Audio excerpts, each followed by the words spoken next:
श्रद्धेय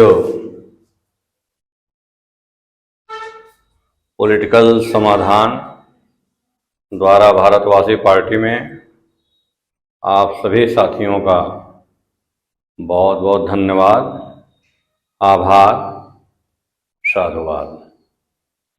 साथियों, आज के कैडर, आज के सेशन का बहुत ही महत्वपूर्ण विषय है।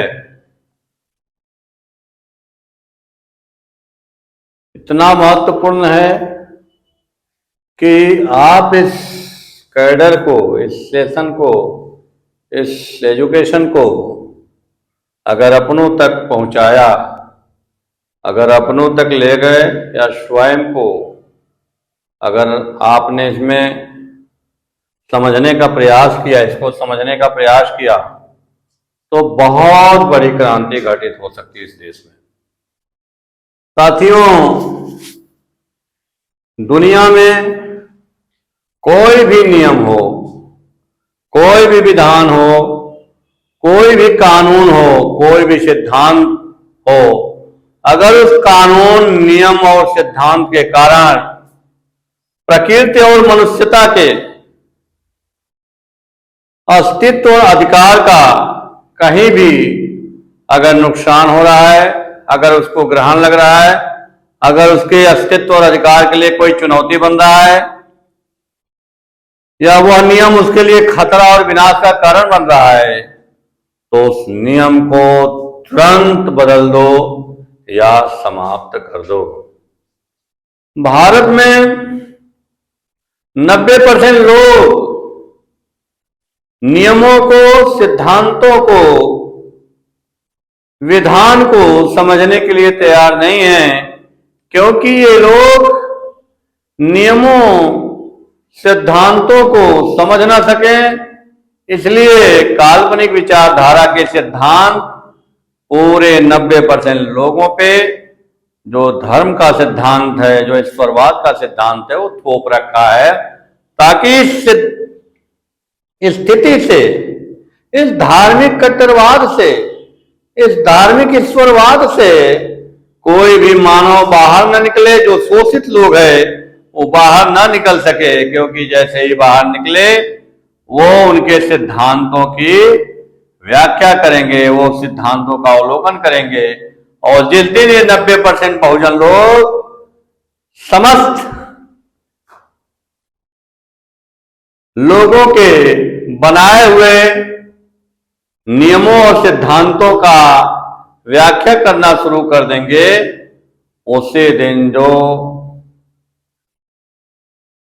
भ्रम है, जो षड्यंत्र है, वो खत्म हो जाएगा। दूसरी जो बात हम कहना चाहते हैं, पूरे दुनिया में इस बात को गांठ मार लेना, इस बात को समझ लेना कि पूरे यूनिवर्स में कोई भी जीवित और अजीवित वस्तु अगर गतिमान या स्थिर है तो वो एक नियम के तहत है। कुछ भी अगर गतिमान है या कुछ भी क्यों स्थिर है, उसके पीछे एक नियम है। उस नियम को जो लोग समझ जाएंगे, वो लोग विकास की आकाश में उड़ान भर सकते हैं।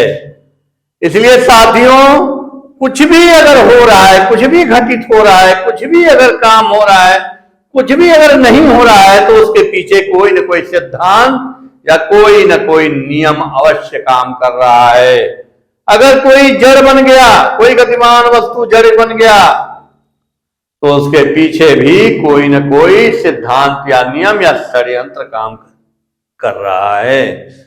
साथियों, दुनिया का कोई भी संगठन हो, कोई भी संस्था हो, कोई भी धर्म हो, कोई भी सरकार हो, कोई भी सोच हो, कोई भी विचार हो, या कोई भी प्रतिनिधित्व हो, या कुछ भी अगर चल रहा है, तो किसी न किसी नियम, विधान, सिद्धांत, कानून के तहत चलायमान है। जिस दिन इस नियम को आप समझ गए कि कौन से नियम के द्वारा ये व्यवस्था चलायमान है, उसी दिन आप नियमों में फेर बदल करने के लायक हो जाएंगे, उस नियमों को अपने फेवर में करने के लायक हो जाएंगे। उस सिद्धांत को समझने के लायक हो जाएंगे और उसी दिन आप गुलामी से मुक्त हो जाएंगे। चौथी जो बहुत खास बात है जिस पे आज का विषय है, प्रतिनिधित्व का नियम या सिद्धांत। प्रतिनिधित्व लोकतंत्र में बहुत ही महत्वपूर्ण विषय है। लोकतंत्र के प्रतिनिधित्व के नियम को अगर नहीं समझ सकते तो आप कभी भी मत चिल्लाना कि आपके किसी भी समस्या का समाधान क्यों नहीं हो रहा है, क्योंकि लोकतंत्र में प्रतिनिधित्व का नियम ही सर्वव्यापी है। अगर प्रतिनिधित्व नहीं है, अंतिम व्यक्ति तक प्रतिनिधित्व नहीं गया तो लोकतंत्र कतई नहीं है। जैसे कि आज इस देश में 90% जो बहुजन है वो अपने ही देश में गुलामी की जिंदगी, शोषण की जिंदगी, अत्याचार की जिंदगी, बलात्कार की जिंदगी जीने के लिए विवश है। क्यों विवश है? क्योंकि उसके पीछे ऐसा कोई न कोई नियम या सिद्धांत काम कर रहा है। वो कौन सिद्धांत बनाया है? वो सिद्धांत जो 90% बहुजनों के विनाश का कारण है, वो सिद्धांत जो 90% बहुजनों के अत्याचार का कारण है, वो सिद्धांत जो आधी आबादी, भारत की आधी आबादी के अधिकार को ग्रहण लगाने का सिद्धांत काम कर रहा है, वो सिद्धांत, वो नियम जो बहुजनों को आज भी विकास की तरफ जाने से रोक रहा है, उस सिद्धांत को जान लेना है। वो कौन लोग हैं जो ऐसा सिद्धांत बना दिए, इसी देश के रहने वाले 90% लोग गुलामी की जिंदगी जिए। ऐसे सिद्धांत बनाने वाले लोगों के धर्म का नाम ब्राह्मण धर्म अर्थात हिंदू धर्म है। तथाकथित सनातन धर्म, अब नया नया नाम सनातन धर्म है। हालांकि हिंदू नाम, हिंदू शब्द मुगलों की दी हुई गाली है और सनातन शब्द आधुनिक भारत में एनी बेसेंट अंग्रेजों द्वारा बनाया गया एक संस्था का नाम है। ये दूसरे के नामों का इस्तेमाल करके अपने ही देश के ये जो अग्रणी समाज के लोग हैं, ये जो शासक वर्ग के लोग हैं, ये जो मनुवादी लोग हैं, अपने ही देश के 90% लोगों पे कुनियमों को, कुसिद्धांतों को थोप रखा है। इसी के कारण पूरा का पूरा आज विनाश हो रहा है। बाबा साहब अम्बेडकर ने ऐसे नियमों को, मनुस्मृति के नियमों को जला दिया था। जलाने के बाद मनुस्मृति के नियमों को, सिद्धांतों को खत्म कर दिया और खत्म करने के बाद 1950 में जो संविधान दिया वो मानव मात्र के समतावादी, समानतावादी, बंधुभाव पर आधारित विचारधारा का निर्माण किया। इस विचारधारा के कारण आज बहुजन समाज के लोग तथाकथित जो लोकतंत्र है, तथाकथित जो भारत देश की व्यवस्था, उसमें अपने थोड़े से प्रतिनिधित्व, थोड़े से आरक्षण के बल पे आज जीवंत हो रहे हैं। साथियों, अभी हमें बहुत कुछ समझना है, बहुत कुछ जानना है, बहुत कुछ हमें अभी इस पे काम करना है साथियों। इसलिए बड़े ध्यान पूर्वक इस बात को समझना कि दुनिया का कोई भी, चाहे कोई भी धर्म हो, उसका कोई न कोई एक ग्रंथ होगा, कोई न कोई उसका एक लिटरेचर होगा, कोई न कोई उसका एक मैनिफेस्टो होगा, कोई न कोई उसका एक जियो होगा। दुनिया का कोई भी संगठन हो, दुनिया का कोई भी सरकार हो, दुनिया का कोई भी संस्था हो, वो किसी न किसी जियो, किसी न किसी नियम, किसी न किसी सिद्धांत, किसी न किसी विधान के विधान के तहत चलायमान है। इसलिए आपको इस विधान को, इस नियम को समझने की ताकत पैदा करनी है। जिस दिन इस विधान और नियम को समझने की ताकत पैदा कर दी, उसी दिन साथियों आपका कल्याण सुनिश्चित हो जाएगा। इस्लाम धर्म को जो चलाने का नियम है वो कुरान में है। ईसाई धर्म को चलाने का जो नियम है, सिद्धांत है, वो बाइबल में है। इसी तरह तथाकथित हिंदू धर्म अर्थात ब्राह्मण धर्म को चलाने का जो नियम और सिद्धांत है वो गीता और मनुस्मृति में है। वो गीता, रामायण, वाल्मीकि रामायण और अन्य जो तमाम तरह के पुराण और उपनिषद लिखे गए हैं उसके तहत चलता है। इसलिए साथियों, भूल के भी मत सोचना कि कोई ईश्वर या कोई काल्पनिक व्यवस्था या काल्पनिक ईश्वर इस ब्राह्मण धर्म या इस हिंदू धर्म या तथाकथित सनातन धर्म को चला रही है, ये अपने मन के वहम को खत्म कर देना। साथियों, कोई भी काल्पनिक या काल्पनिक विचारधारा या यथार्थवादी विचारधारा या वास्तविक विचारधारा किसी न किसी नियम के तहत चलायमान है। उन्हीं नियमों को आपको समझना है, उन्हीं सिद्धांत को समझना है, क्योंकि बिना सिद्धांत बिना नियम के स्वयं प्रकृति का एक कण भी चलायमान नहीं है। चाहे इस प्रकृति के एलिमेंट का छोटा से छोटा माइक्रो लेवल का जो तत्व है, जिसे परमाणु कहते हैं, इलेक्ट्रॉन कहते हैं, प्रोटॉन कहते हैं, वो प्रोटॉन, इलेक्ट्रॉन और न्यूट्रॉन भी एक नियम के तहत चलायमान है। उस नियमों का व्याख्या करना, उस नियमों का जिस दिन विवेचना करना, उस नियमों का जिस दिन प्रयोग करना आपने सीख लिया, आप इस दुनिया के महाशक्ति बन सकते हैं, आप दुनिया के टेक्नोलॉजी के बादशाह बन सकते हैं साथियों। इसलिए एक छोटे से छोटे माइक्रो लेवल के कण को भी अगर प्रकृति ने चलायमान कर रखा है या स्थिर कर रखा है, तो उसके अपने कुछ नियम हैं, उस नियमों को समझना होगा। हम लोग बाद में बात करेंगे कि हिंदू धर्म किन नियमों के तहत चलाया जा रहा है, इस्लाम धर्म किन नियमों के तहत चलाया जा रहा है, ईसाई धर्म किस नियमों के तहत चलाया जा रहा है, या कोई भी भारत का जो राजनीतिक संगठन है किन नियमों के तहत चलाया जा रहा है, या इस देश की सरकार जो बाबा साहब अम्बेडकर के द्वारा बनाए गए संविधान, ऐसा विधान जो सबके लिए समान हो, श्रम माने बराबर, विधान बने नियम कानून, ऐसा नियम और कानून जो सबके लिए बराबर हो, ये हम लोगों के लिए बहुत बड़े गर्व का विषय है कि इस देश में संविधान लागू है। बाबा साहब अम्बेडकर का संविधान, दिया हुआ संविधान इस देश में लागू है, जिसके कारण जो वंचित वर्ग के लोग हैं, जो शोषित वर्ग के लोग हैं, आज अपने अधिकार का प्रयोग कर पा रहे। साथियों, मैं इस महान आधुनिक युग के युग पुरुष, महान युग पुरुष डॉक्टर भीमराव अंबेडकर को इस दिल से, इस मंच से कोटि कोटि नमन करता हूं कि बाबा साहब अम्बेडकर ने संविधान दिया, मतलब ऐसा विधान जो सबके लिए बराबर हो, ऐसा न्याय जो सबके लिए बराबर हो। निश्चित रूप से ऐसा महापुरुष आधुनिक भारत में बहुत कम लोग मिलते हैं। इसलिए आधुनिक भारत के तथागत के बाद बाबा साहब अम्बेडकर को आधुनिक भारत का सिंबल ऑफ नॉलेज भी कहा जाता है साथियों। इसलिए बाबा साहब अम्बेडकर की इस कृति को अगर भारत ने भुला दिया तो भारत को विनाश से कोई बचा नहीं सकता साथियों। भारत का अगर विकास होना है, भारत को अगर सूर्य बनना है, तो बाबा साहब अम्बेडकर के बनाए हुए संविधान को संपूर्ण रूप से लागू करना पड़ेगा। बाबा साहब अम्बेडकर जो सपना देखे थे, राउंड टेबल कॉन्फ्रेंस में जो बाबा साहब अम्बेडकर ने अपने वक्तव्य दिए कि वंचित और शोषित वर्ग के लोगों को भी प्रतिनिधित्व का सम्यक और संपूर्ण अवसर मिले साथियों, ऐसा अभी हो नहीं पाया। इसलिए निश्चित रूप से बाबा साहब अम्बेडकर आधुनिक भारत के महान फिल्मकार और निर्माता कहे जाते हैं साथियों।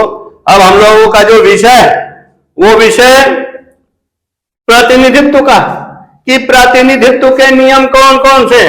वास्तव में प्रतिनिधित्व का नियम अगर आपने समझ लिया, चाहे आप कुछ भी करें, चाहे आप कोई भी काम करें, चाहे आप नौकरी करें, चाहे आप दुकान चलाएं, चाहे आप बिजनेस करें, चाहे आप उद्योग चलाएं, चाहे आप मजदूरी करें, लेकिन प्रतिनिधित्व के नियम हैं, लोकतंत्र के नियम हैं। अगर इस लोकतंत्र के नियमों और प्रतिनिधित्व को आपने समझने में दक्षता प्राप्त की, अगर आप इस समझने में समझदारी पैदा की, तो निश्चित रूप से साथियों आने वाले समय में नवीन भारत का निर्माण होगा, अभिनव भारत का निर्माण होगा। इसलिए साथियों, हम लोग का जो विषय है प्रतिनिधित्व के नियम, प्रतिनिधित्व के सिद्धांत, क्योंकि लोकतंत्र में अगर प्रतिनिधित्व का सिद्धांत लागू नहीं है तो लोकतंत्र किसी काम का नहीं। इसलिए भारत में साथियों लोकतंत्र लागू है, नाम मात्र का है, लेकिन अगर लोकतंत्र काम के लिए लागू हो, लोकतंत्र काम करे, अगर काम का लोकतंत्र लागू करना चाहते हैं तो आपको प्रतिनिधित्व के नियमों को लागू करना पड़ेगा। प्रतिनिधित्व के 5 नियम हैं। अगर इन 5 नियमों को संपूर्ण भारत में लागू कराने में आपने दक्षता हासिल की, लागू कराने में अगर आपने दबाव बना लिया, लागू कराने में अगर आप सफल हो गए, तो भारत के 90% वंचित लोगों को आप एक समग्र भारत के निर्माण के लिए अवसर दे सकते हैं। भारत के 90% लोगों का विकास करना ही देश का विकास होगा। भारत के 90% लोगों को अधिकार देना ही देश का अधिकार देना होगा। भारत के 90% लोगों को उन्नत करना ही इस देश की उन्नति होगी, क्योंकि लोकतंत्र में 90% संख्या अगर अधिकार वंचित है तो भारत के लोकतंत्र के लिए शर्म की बात है। इसलिए साथियों, लोकतंत्र में प्रतिनिधित्व का निर्माण बहुत ही आवश्यक है। प्रतिनिधित्व पे हम लोग बहुत लंबे समय तक सेशन चलाएंगे, क्योंकि प्रतिनिधित्व के अभाव में ही इस देश का जो बंटाधार हो रहा है अब ये सहन नहीं होता। इस देश के हम लोग नागरिक, यह देश हमारा, इस देश के हम रहने वाले मूल लोग, इसलिए साथियों इस देश को सजना, सजाना, संवारना और इस देश को विकसित कराना, विकसित करना हम सभी की नैतिक जिम्मेदारी है। भागो नहीं, जागो साथियों। भागने से काम चलने वाला नहीं है। इसलिए साथियों, ये देश हमारा है, तो इस देश को पुनः सोने की चिड़िया वाला देश बनाने की जिम्मेदारी हम 90% लोगों के ऊपर है। इसलिए 90% के ST, SC, OBC और माइनॉरिटी के लोगों, भारत की आधी आबादी महिलाओं, जिसे आपको सम्मान पूर्वक जीवन जीने के लिए जो आवश्यक अधिकार है, वो आवश्यक अधिकार बाबा साहब अम्बेडकर के हिंदू कोड बिल के कारण मिला। इसलिए भारत की चाहे सवर्ण महिलाओं हो, चाहे भारत की OBC महिलाओं हो, चाहे भारत की ST, SC की महिलाओं हो, आपको जो अधिकार आज मिला है, आज जो आप स्कूलों में पढ़ने जा रहे हो, आज जो आप हवाई जहाज उड़ा रही हो, ये हवाई जहाज उड़ाने का अधिकार आज जो संसद में तथाकथित रूप से तुम्हें आपको आधी आबादी यानी आधा संसदीय सीट आपको मिलना चाहिए, लेकिन ये सीट नहीं मिला आपको। तथाकथित रूप से कुछ लोग, कुछ महिलाएं अगर आज संसद में जा रही है तो उसका संपूर्ण श्रेय बाबा साहब अम्बेडकर को जाता है। इसलिए साथियों ध्यान दो, प्रतिनिधित्व का नियम है, प्रतिनिधित्व का सिद्धांत है, लोकतंत्र चलाने का नियम है। राजतंत्र भी चलता था, उसका भी नियम था। साम्यतंत्र जनता, उसका भी नियम है। कोई भी तंत्र या सिस्टम चलता है, उस सिस्टम को चलने का नियम है। अगर मोबाइल चल रहा है तो उस मोबाइल के चलने के पीछे भी कुछ नियम है। उस नियमों को वैज्ञानिकों ने खोजा और खोज करके मोबाइल को जीवंत कर दिया। आज मोबाइल से हम दुनिया के किसी भी कोने में बाई चित्र, बाई वीडियो हम बात कर सकते हैं, अपनी बात को रख सकते हैं। इसलिए बहुत जरूरी है नियमों को जानना, नियमों को समझना और नियमों को लागू करना, गलत नियमों को हटाना। जो नियम और कानून हमारे शोषण के लिए बनाए गए, जिन धर्मों ने, सबसे सारे धर्मों ने सबसे पहले काम क्या किया कि महिलाओं को अधिकार वंचित किया, महिलाओं के अस्तित्व के लिए खतरा पैदा किया। इसलिए साथियों, जिस देश में, जिस सोच में, जिस धर्म में महिलाओं का सम्यक और संपूर्ण अधिकार न हो, जिस देश में, जिस धर्म में 90% आबादी बहुजनों का सम्यक और समान अधिकार न हो, समान अवसर न मिले, उस धर्म को गिरा दो, उस धर्म के नियमों को तहस नहस कर दो। उस धर्म और सोच के नियमों को जो विषमता पैदा करती हो, जो असमानता पैदा करती हो, जो मानव में भेद पैदा करती है, जो मानव का शोषण करती है, जो मानव में ऊंच नीच का बर्ताव पैदा करती है, जो मानव में भेदभाव करती है, जो लिंग में भेदभाव करती हो, ऐसे सिद्धांतों नियमों को गिराओ। वक्त आ गया, गिरा दो, नेस्तनाबूद करो ऐसे नियमों को। अपने वोट की ताकत से, अपने सोच की ताकत से ऐसी ताकतों का मर्दन कर दो साथियों। जिस दिन ऐसा करने में आप कामयाब हुए, निश्चित रूप से अभिनव भारत का निर्माण होगा। पुनः देश सोने की चिड़िया वाला देश बनेगी। हम लोगों का आज का विषय है प्रतिनिधित्व का नियम। प्रतिनिधित्व 5 नियमों के तहत बंधा हुआ है।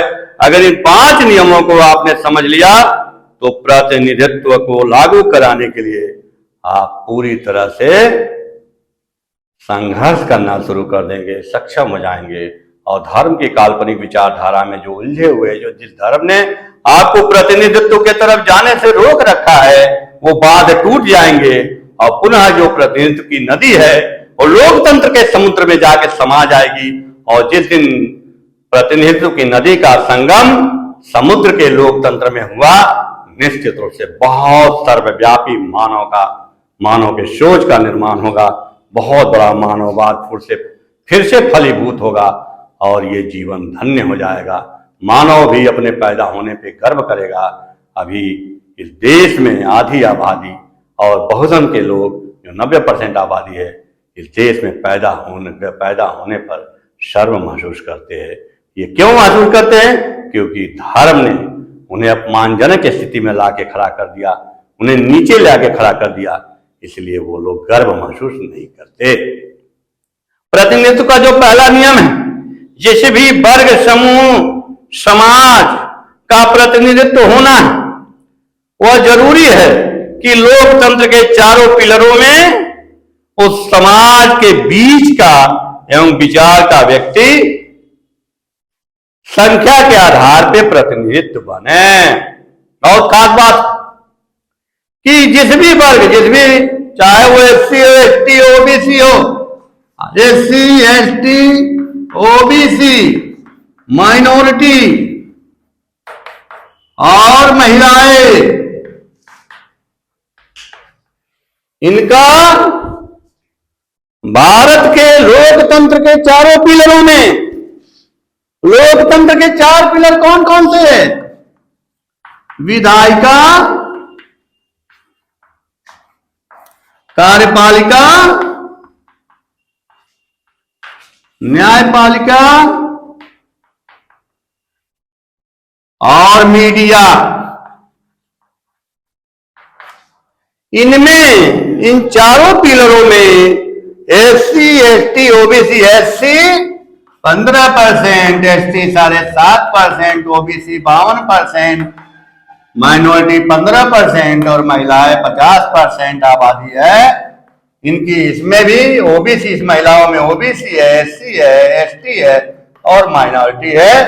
इनकी संख्या के अनुपात में अगर आपने इनको विधायिका में, कार्यपालिका में, न्यायपालिका और मीडिया में संख्या के अनुपात में इनको प्रतिनिधित्व दिया और प्रतिनिधित्व देने के बाद ये सबसे जरूरी है कि प्रतिनिधित्व उनको मिलना चाहिए जो इनके बीच के लोग हो और इनके विचार के लोग, इनके विचारधारा के लोग हो।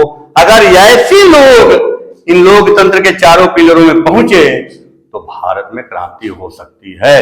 अभी जो पॉलिटिकल रिजर्वेशन लागू है, अभी भी बहुत सारे रिजर्वेशन जो लागू है, रिजर्वेशन प्रतिनिधित्व का एक छोटा सा हिस्सा है।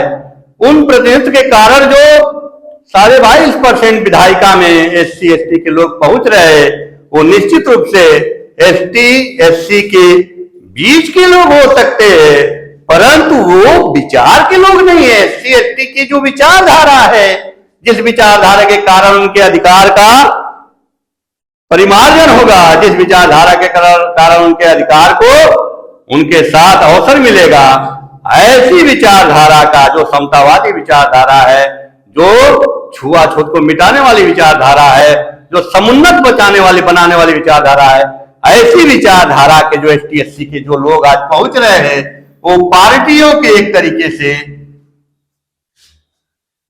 पार्टियों के एजेंट है, इन एसटी, एससी के प्रतिनिधि नहीं है। इसलिए आज 131 सांसद बनने के बावजूद और लगभग 1000 विधायक हर 5 साल पे बनने के बावजूद भी एसटी, एससी के जो मौलिक समस्या है, जो मूल समस्या क्या है? अशिक्षा है, गरीबी है, भूखमरी है, बेरोजगारी है, जाति भेदभाव है, लैंगिक भेदभाव है, छुआछूत है, सुरक्षा है, अन्याय और भ्रष्टाचार है। ये 9 मौलिक समस्याओं का कोई भी समाधान नहीं हो रहा है। इसलिए साथियों, जरूरी है कि जो प्रतिनिधित्व करे वो प्रतिनिधित्व करने वाला व्यक्ति उसके विचार का हो। प्रतिनिधित्व की समग्र परिभाषा किसी भी समाज, वर्ग, समूह या राष्ट्र के समस्या व उसके समाधान के लिए उस समाज, वर्ग, समूह और राष्ट्र के तरफ से पक्ष रखना, जानकारी देना, वो विचार रखने व समाधान करने की प्रक्रिया को प्रतिनिधित्व कहते हैं। यह प्रतिनिधित्व की परिभाषा है। तो ये एससी, एसटी की समस्याओं को नहीं रखते।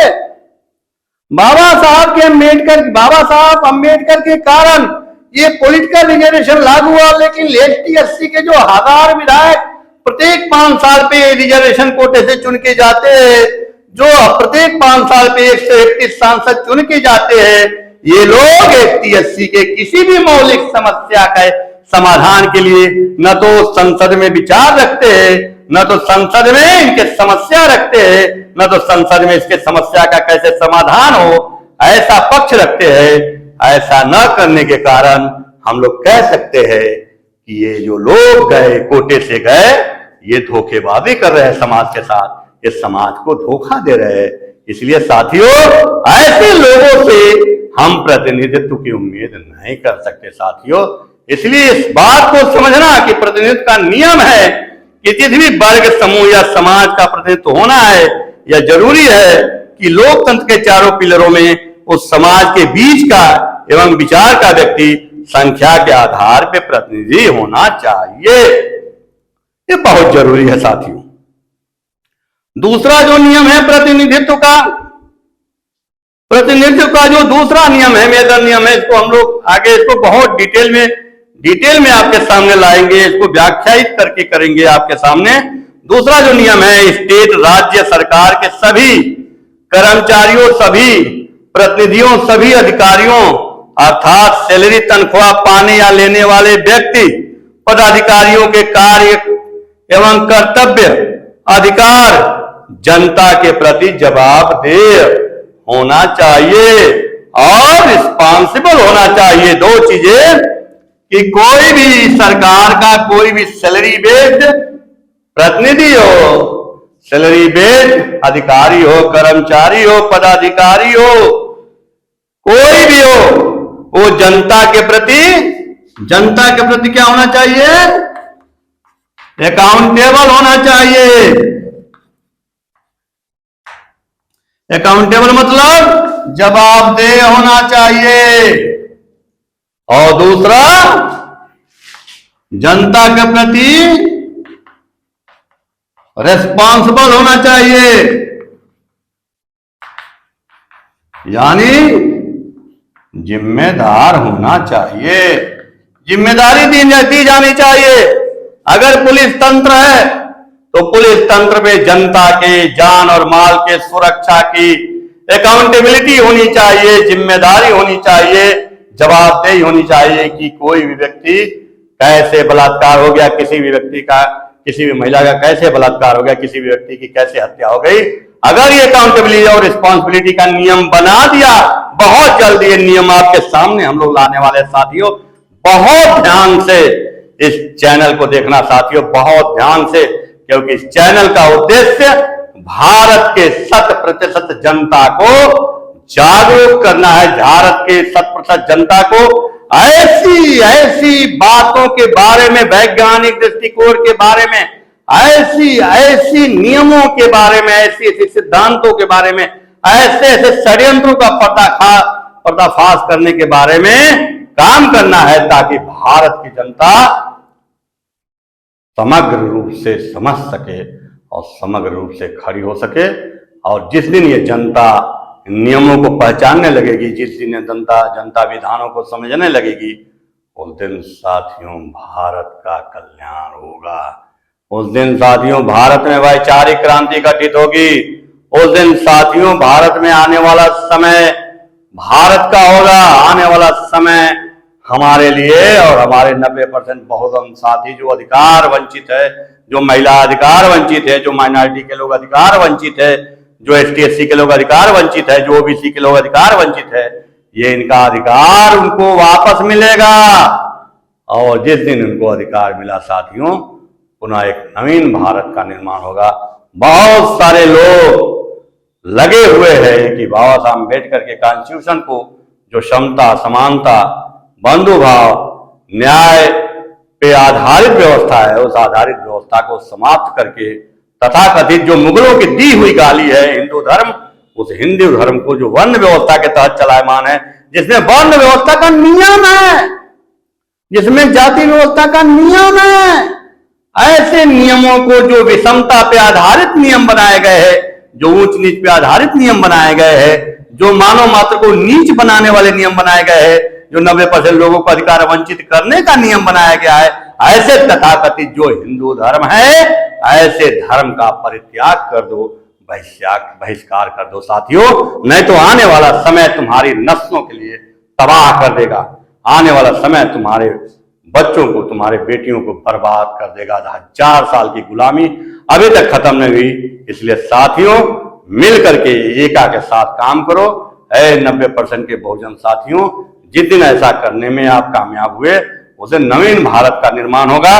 प्रतिनिधित्व के नियम का जो 5वां नियम है, आगे आने वाले वीडियो में, सेशन में बताएंगे, क्योंकि लंबा वीडियो होगा तो आपको समझने में थोड़ी सी मशक्कत करनी पड़ सकती है साथियों।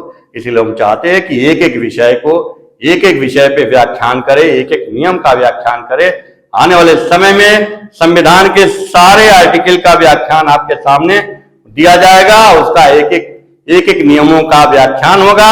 उस व्याख्यान के क्या समाज में और राष्ट्र में लाभ आ रहे हैं, क्या हानि हो रही है, वो सबका लाभ और हानि बताया जाएगा साथियों। आने वाले समय में धर्मों का क्या क्या नियम है, धर्मों ने किन किन नियम को छुपा करके चला रहे हैं, इस समाज का कितना विनाश हो रहा है, उसको भी हम लोग व्याख्यायित करने का काम करेंगे साथियों। निश्चित रूप से आपको अगर ये जानकारी मुफ्त में चाहिए, जानकारी निःशुल्क चाहिए, तो निश्चित रूप से साथियों इस चैनल को सब्सक्राइब करें, क्योंकि एजुकेशन सिस्टम जो है वही दुनिया में बदलाव कर सकता है। और ऐसा एजुकेशन सिस्टम जो वास्तविक सत्य पे आधारित सिस्टम हो, ऐसा एजुकेशन सिस्टम जो लोगों को जागृत करने का सिस्टम हो, ऐसा एजुकेशन सिस्टम जो सच बताने का साहस रखने वाला सिस्टम हो, ऐसे सिस्टम को यूट्यूब चैनल पे भारतवासी पार्टी के नाम से चल रहा है चैनल साथियों, इसको आप सब्सक्राइब और शेयर करें। भारतवासी यूट्यूब चैनल पे भारतवासी पार्टी के नाम से ये चैनल चलायमान है। इस चैनल को आप सब्सक्राइब करें